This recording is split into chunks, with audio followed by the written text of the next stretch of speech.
Hello friends, कैसे हैं आप सब लोग। ठीक।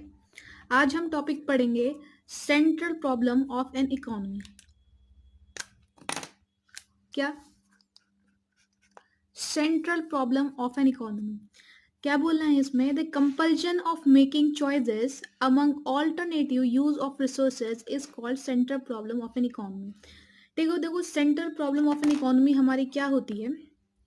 हमारे पास बहुत, हमें पता है कि हमारे पास एक तो लिमिटेड रिसोर्सेज हैं, और जो हमारे पास लिमिटेड रिसोर्सेज हैं ना, उनके क्या है, ऑल्टरनेटिव यूजेस हैं। ठीक।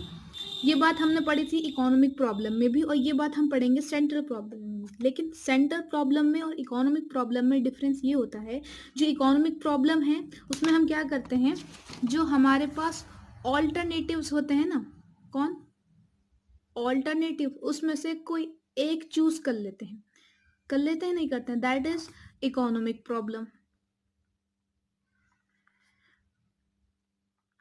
ठीक है। सेंट्रल प्रॉब्लम क्या होती है कि भाई साहब हमारे पास ऑल्टरनेटिव्स हैं, तो हम ऑल्टरनेटिव्स भी चूज करेंगे। मतलब फॉर एग्जाम्पल मैं आपको बोलूं कि आपके पास 100 रुपए हैं, और आपको क्या करना है, आपको दो काम करना है, उसमें से क्या करना है,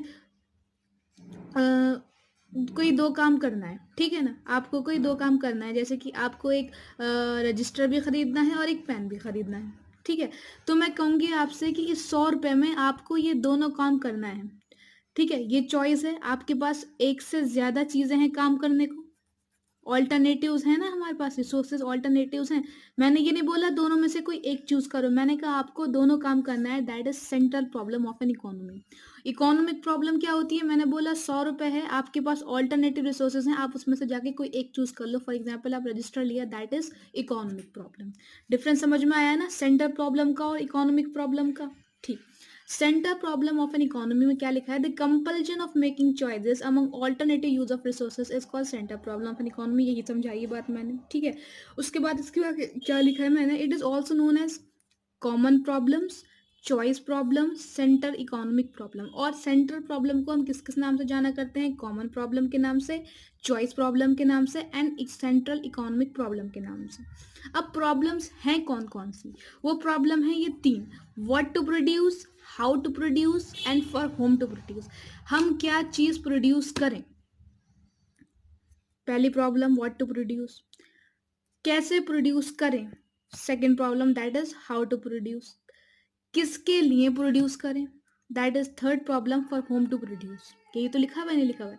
तो सबसे पहला प्रॉब्लम है व्हाट टू प्रोड्यूस, क्या प्रोड्यूस करें। देखो जी, कह रहे हैं कि this problem implies that which goods and services are to be produce and in what quantity. अब प्रोड्यूसर जो है हमारी इकोनॉमी में बैठ के वो ये सोचता है कि भाई साहब मैं कौन से गुड्स एंड सर्विसेज प्रोड्यूस करूं।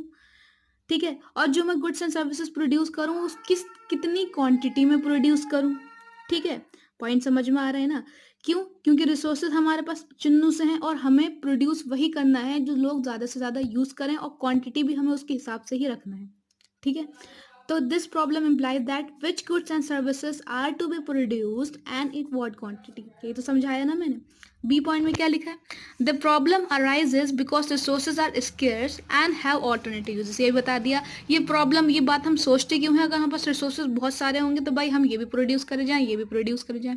मेरे पास फंड ज्यादा हैं तो मैं ये सोचूंगी चलो ये भी, इसकी भी फैक्ट्री खोल लो, इसकी भी फैक्ट्री खोल लो। लेकिन अगर फंड चुन्नू से होंगे, दैट इज रिसोर्सेज चुन्नू से होंगे, तो मैं ये सोचूंगी भाई मैं कौन से गुड्स एंड सर्विसेज प्रोड्यूस करूं, और जो अच्छे से बिक भी सकें, और कितनी क्वांटिटी में करूं। ऐसा नहीं हो कि मैं ज़्यादा प्रोड्यूस कर लूँ और बिके बिके नहीं। ठीक है ना, that is problem is what to produce. Clear हो गई होगी बात ये। सेकेंड प्रॉब्लम आती है हाउ टू प्रोड्यूस, प्रोड्यूस कैसे करें। हाउ मतलब कैसे, कैसे प्रोड्यूस करें। समझ में आए ना बात, दिमाग से लगाओ, कैसे प्रोड्यूस करें। Technique, way of production. ठीक है, here how refers to technique of production, technique of production और way of production.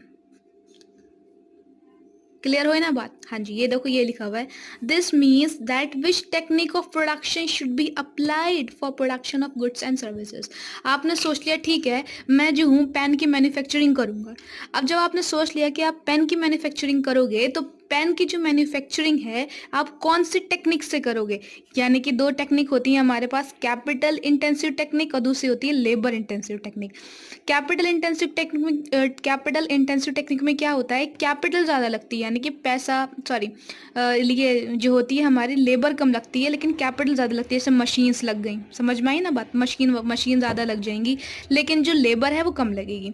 Labour intensive technique में क्या होता है भाई, हमारी जो मशीन्स हैं वो कम लगेंगी, ठीक है, मशीन कम लगेंगी और हम क्या करेंगे, लेबर ज़्यादा लगा लेंगे। हिंदुस्तान में सबसे ज़्यादा चीज़ क्या है, सबसे ज़्यादा लेबर है, सबको पता है लेबर बहुत है, मशीन लगाने में ज़्यादा पैसा लगेगा और लेबर से काम करने में कम पैसा लगता है, ठीक है, ये हिंदुस्तान में होता है, ठीक। तो जब वो सोचेगा कि अगर मुझे कुछ प्रोड्यूस करना है, प्रोड्यूसर सोचेगा कि मुझे कुछ कोई गुड्स सर्विसेज प्रोड्यूस करना है, गुड्स प्रोड्यूस करना है, प्रोडक्ट प्रोड्यूस करना है, तो मैं कौन सी टेक्निक से प्रोड्यूस करूं, कैपिटल इंटेंसिव टेक्निक से या लेबर इंटेंसिव टेक्निक से। पॉइंट क्लियर हुई बात। तो हमने क्या पढ़ा, दो चीजें पढ़ ली, दो प्रॉब्लम्स पढ़ ली, what to produce and second problem is how to produce, ठीक। थर्ड प्रॉब्लम हमारी क्या है कि फॉर होम टू प्रोड्यूस, भाई किसके लिए प्रोड्यूस किया जाए।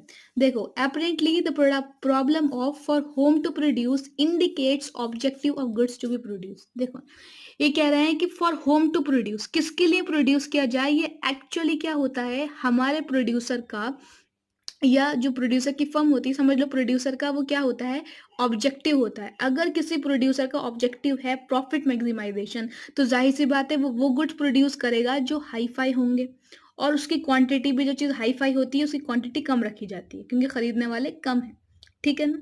और अगर प्रोड्यूसर ये सोचेगा ठीक है मुझे गरीब, हाँ, तो पहली बात मैंने क्या बोला, मैंने कहा वो हाई फाई चीज़ें रखेगा अगर उसका प्रॉफिट मैक्सिमाइजेशन होगा।